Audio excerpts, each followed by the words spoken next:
আপোনালোকে দেখাই নাপাব। আৰু দ্বিতীয় কথা হ'ল এইখিনি ৰ'দ পৰা নাই, সেইটো এটা কথা। আৰু তৃতীয় কথাটো হ'ল আপোনালোকক আৰু অকণমান ওচৰৰ পৰা কোৱা, আজি বনৱাল কছাৰী আমাৰ যিখন এক বিশাল অধিৱেশন আয়োজন কৰিলে দ্বিতীয়বাৰৰ বাবে, বিশাল আয়োজন, সাহিত্য সভাৰ এনেকুৱা আয়োজন, এনেকুৱা এটা জনগোষ্ঠী, এনেকুৱা এটা সুন্দৰকৈ যিটো প্ৰচেষ্টা তেওঁলোকে হাতত কৰিছিলে, যিটো কৰিম বুলি ভাবিছিলে, ইয়াত মই আজি যি দেখিছোঁ সকলোফালে আলুধীয়া আৰু সেউজীয়া। সেইকাৰণে মই নিজে গৌৰৱ অনুভৱ কৰিছোঁ।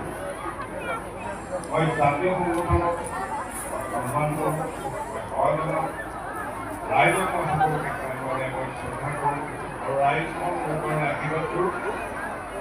এটা সুন্দৰ অনুভৱ, তেখেতে কৈছে যে এটা অনুভৱৰ কথা ক'বলৈ কৈছে। আমাৰ মঞ্চতো কৈছোঁ ইতিমধ্যে আপোনালোকক সকলো কথা বনৱাল কছাৰী সাহিত্য সভাৰ সম্পৰ্কে বা যিখিনি কথা কৈ গ'ল আমাৰ ডাঙৰীয়াই, এইখিনি আপোনালোকে হৃদয়ংগম কৰিছে। মই আশা ৰাখিছোঁ যিখিনি কথা ইয়াত কৈছে সেই কথাখিনি সফলৰূপে মানে ৰূপায়ণ হওক, সেইখিনি ৰাইজেও আশা কৰে, অসমবাসী হিচাপে আমিও আশা কৰোঁ। এইটোৱে কথা। ইয়াত উপবিষ্ট আমাৰ বিশিষ্ট ব্যক্তিসকল আছে, জড়িত আছে। আমি শোভাযাত্ৰাত 3 কিলোমিটাৰ বুলি কৈছে, আচলতে 3 কিলোমিটাৰ হয় না, বেছি হয় নেকি? আমাক অকণমান দিছে 5 কিলোমিটাৰ হয় মিনিমাম, হয়নে?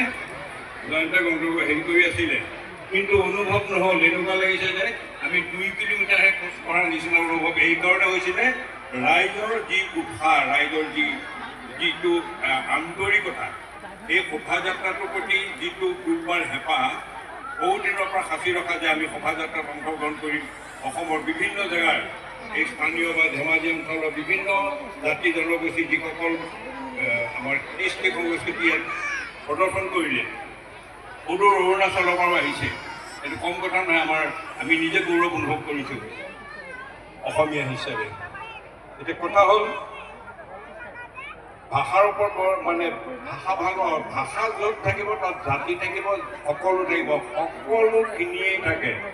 এতিয়া ভাষাবিলাক মাজে মাজে অকণমান খেলি মেলি এটা মাজে মাজে আহিছে। কিছুমানে অসমীয়া কথাটো ক'বলৈ যেন টান পায়, ইংৰাজী কথা অসমীয়া কথা কওঁতে অ'কে দেন এনেকুৱা কথাবিলাকে বেছি কৈ থাকে, হয়নে? মই ভাবোঁ অসমীয়া কথা কৈছে, অসমীয়া কথা পাওঁ। অসমীয়া মানে শুদ্ধকৈ অসমীয়া নক'লেও হ'ব। আমি ঘৰত ক'ৰপা আহিলি, ভালে আছ? আছোঁ।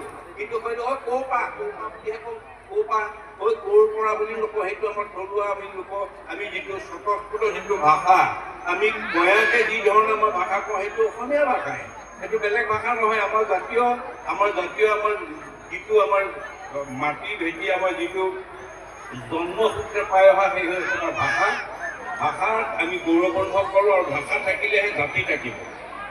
গতিকে সকলোৱে সচেতন হ'ব লাগে। আৰু এই অঞ্চলত যে ধেমাজিবাসীত ৰাইজ সচেতন আৰু সজাগ, তাৰে প্ৰমাণ আজি এই সাংস্কৃতিক শোভাযাত্ৰা। মই বহুতে মোক সুধিছিলে আপুনি আগত যাব নোৱাৰো নহয়। মই আহিলে বিশাল এখন জলসমুদ্ৰ, এই জলসমুদ্ৰত মই ৰাইজৰ লগত খোজ কঢ়াটো মই কৈছোঁ নহয়, 2 কিলোমিটাৰ 1 কিলোমিটাৰৰ নিচিনা লাগিলে। বহুতে মোক নেটৱৰ্কাই বুলি ভাবে, হয় নহয় বাৰু? পূবে প্ৰণাম কৰোঁ গোসাঁই থাপনা, পশ্চিমে প্ৰণাম কৰোঁ গোগামুখৰ থানা, উত্তৰে প্ৰণাম কৰোঁ গৰু গোহালি, দক্ষিণে প্ৰণাম কৰোঁ মেকুৰী পোৱালি, সভাৰ মাজে প্ৰণাম কৰোঁ, সভাৰ মাজে প্ৰণাম কৰোঁ, কিন্তু দেই, সভাৰ মাজে প্ৰণাম কৰোঁ বগী বগী চাই, সভাৰ মাজে প্ৰণাম কৰোঁ বগী বগী চাই, থাকিবা মোক মাজে মাজে চকু টিপি আই, চকু টিপি আই, চকু টিপি আই,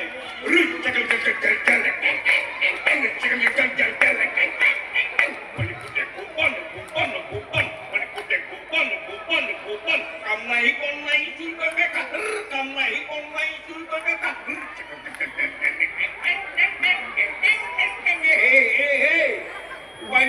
নাই তৰোৱাল নাই নিধেয় তৰা আচলতে মই আগলো নাই পিছলো নাই বাও নাই সৰু নাই সেইটোতো গম পায়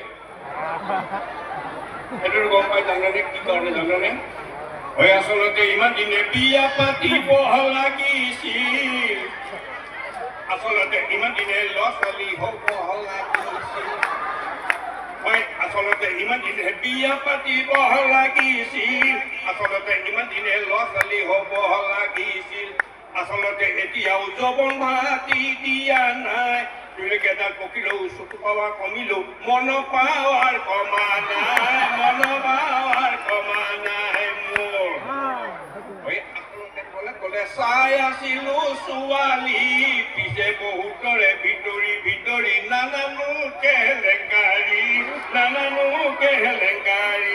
তাই সেইকাৰণে সেই অনা বাদ দিলো এতিয়া মই বিন্দাছ এতিয়া মোৰ টেনশ্যন নাই মোবাইলত এটা মানে মিছ কলটো নাহে মানে কিছ কলটো নাহে মিছ কলো নাহে একো নাহে গতিকে মই ৰাইজৰ লগত থাকি ভাল পাওঁ এনেকুৱা উখল মাখল পৰিৱেশত মই থাকি ভাল পাওঁ মোৰ একো নাই মই মাহেৰো ৰাজি আশীৰ্বাদ কৰিব অনাগত দিনত এই অন্ততঃ এই সাংস্কৃতিক ক্ষেত্ৰখনতে ৰাইজৰ লগত আপোনালোকৰ লগত যাতে মোক বহুত অকণমান মৰম দিয়ে আৰু মোক আশীৰ্বাদ কৰিবলৈ এটা সুযোগ দিয়ে সেইখিনি কৰোঁ আৰু আজিৰ এই শোভাযাত্ৰাটো অতি সুন্দৰ সফল হৈছে বুলি মই নিজে অনুভৱ কৰিছোঁ ইমান সুন্দৰকৈ এই দুপৰীয়া সাধাৰণতে বহুত জেগাত মই শোভাযাত্ৰাত যাওঁ কিন্তু পিছলৈ মানুহে শোভাযাত্ৰা কৰি সেই মানুহবিলাক মানে ঠেলেং ঠেলেং দিয়েহি আৰু ভাগে ভাগে কৰি ভাত পানী খাই দিয়ে আৰু পাৰ্টি ক'ৰবাত মিটিঙত এই 15-20টামান কমিটি মানুহে থাকে কিন্তু ইয়াত বিৰল আৰু সেইকাৰণে মই নিজে গৌৰৱ অনুভৱ কৰিছোঁ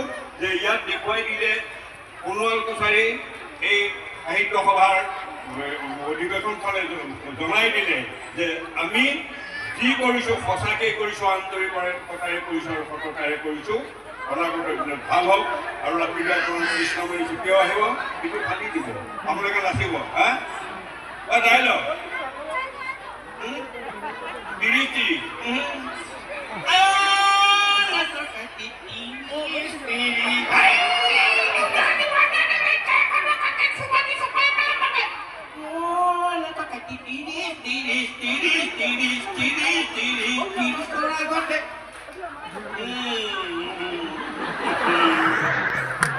ধন্যবাদ।